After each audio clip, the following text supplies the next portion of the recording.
ओम नमः शिवाय। हर हर महादेव। आज हम सुनेंगे श्रावण मास महात्म्य 14वां अध्याय। ईश्वर बोले, हे महामुने, श्रावण मास में जो व्रत करने योग्य है वो अब मैं आपको बताऊंगा। आप ध्यान से सुनिए। चतुर्थी तिथि को एक बार भोजन करें और पंचमी को नक्त भोजन करें। स्वर्ण, चांदी, लकड़ी अथवा मिट्टी का 5 फणों वाला सुंदर नाग बनाकर पंचमी के दिन उस नाग की भक्ति पूर्वक पूजा करनी चाहिए। द्वार के दोनों ओर गोबर से बड़े बड़े नाग बनाएं।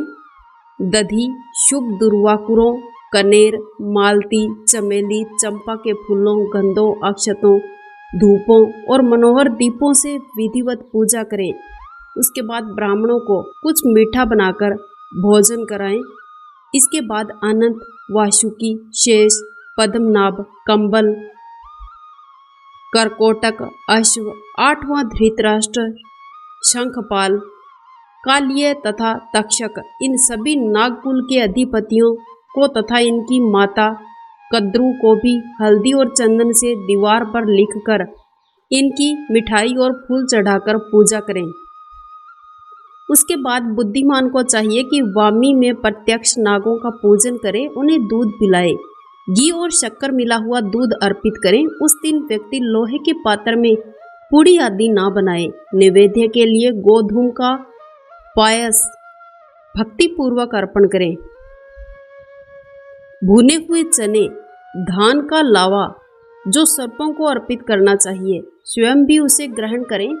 बच्चों को भी खिलाना चाहिए, उनके दांत मजबूत होते हैं। सांप की बांबी के पास श्रृंगार युक्त स्त्रियों को गायन और वादन करना चाहिए। इस दिन को उत्सव की तरह मनाना चाहिए। इस विधि से व्रत करने से सर्प का भय नहीं रहता है। विप्र, मैं लोगों के हित की कामना से आपसे कुछ और भी कहूँगा। हे महामुनि, आप सुनिए।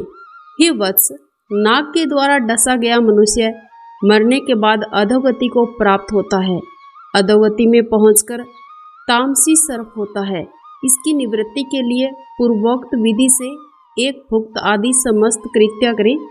ब्राह्मणों को नाग निर्माण, पूजा आदि आदर पूर्वक कराएं। इसी प्रकार 12 मासों में प्रत्येक मास में शुक्ल पक्ष की पंचमी तिथि को इस व्रत का अनुष्ठान करें और वर्ष के पूरा होने पर नागों के निमित्त ब्राह्मणों और सन्यासियों को भोजन कराएं। यदि आप ऐसा नहीं कर सकते हैं तो अन्न का दान आप किसी ब्राह्मण के घर जरूर दें। किसी पूर्ण ज्ञाता ब्राह्मण को रत्न जटित स्वर्ण में नाग और सभी उपस्कारों से युक्त बछड़े सहित गोदान प्रदान करें।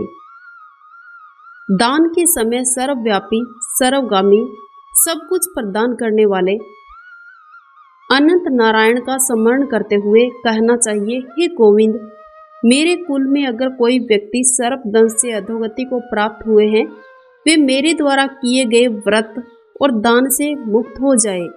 ऐसा उच्चारण करके अक्षत युक्त श्वेत चंदन मिश्रित जल वासुदेव के समक्ष भक्ति पूर्वक छोड़ दें।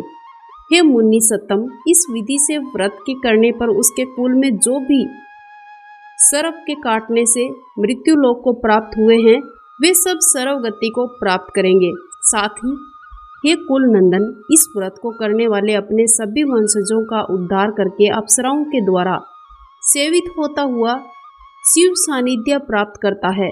जो मनुष्य वित्त साठ्य से रहित होता है वही इस व्रत का संपूर्ण फल प्राप्त करता है। जो लोग शुक्ल पक्ष की सभी पंचमी तिथियों में नक्त व्रत करके भक्ति संपन्न होकर पुष्प आदि उपहारों से सौभाग्यशाली नागों का पूजन करते हैं, उनके घरों में मणियों की किरणों से विभूषित अंगों वाले सर्प उन्हें अभय देने वाले होते हैं, उनके ऊपर प्रसन्न रहते हैं। जो ब्राह्मण ग्रह दान का प्रतिग्रह करते हैं वे भी घोर यातना भोगकर अंत में सर्प योनि को प्राप्त होते हैं। हे मुनि सत्तम, जो कोई भी मनुष्य नाग हत्या के कारण इस लोक में मृत संतानों वाले अथवा पुत्रहीन होते हैं और जो कोई मनुष्य स्त्रियों के प्रति कार्पण्य के कारण सर्प योनि में जाते हैं, कुछ लोग धरोहर रखकर उसे स्वयं ग्रहण कर लेते हैं अथवा मिथ्या भाषण के कारण सर्प होते हैं, अथवा अन्य कारणों से जो मनुष्य सर्प योनि में जाते हैं उन सभी के प्रायश्चित के लिए ये उत्तम उपाय कहा गया है। यदि कोई मनुष्य वित्त साठ्य से रहित होकर नाग पंचमी का व्रत करता है तो उसके कल्याण के लिए सभी नागों के अधिपति शेष नाग तथा वासुकी हाथ जोड़कर प्रभु श्री हरि से तथा सदा शिव से प्रार्थना करते हैं। तब शेष और वासुकी की प्रार्थना से प्रसन्न हुए परमेश्वर शिव तथा विष्णु उस व्यक्ति के सभी मनोरथ पूर्ण कर देते हैं और नागलोक में अनेक प्रकार के विपुल सुखों का उपभोग करने के बाद उत्तम वैकुंठ अथवा कैलाश में जाकर शिव और विष्णु का गण बनकर परम सुख प्राप्त करता है। हे वत्स, मैंने आपसे नागों के इस पंचमी व्रत का वर्णन कर दिया है। इसके बाद अब आप कौन सा व्रत सुनना चाहते हैं उसे बताएं। इसी प्रकार श्री स्कंद पुराण के अंतर्गत ईश्वर सनत कुमार संवाद में श्रावण मास महात्म्य में नाग पंचमी व्रत कथन नामक 14वां अध्याय पूर्ण हुआ।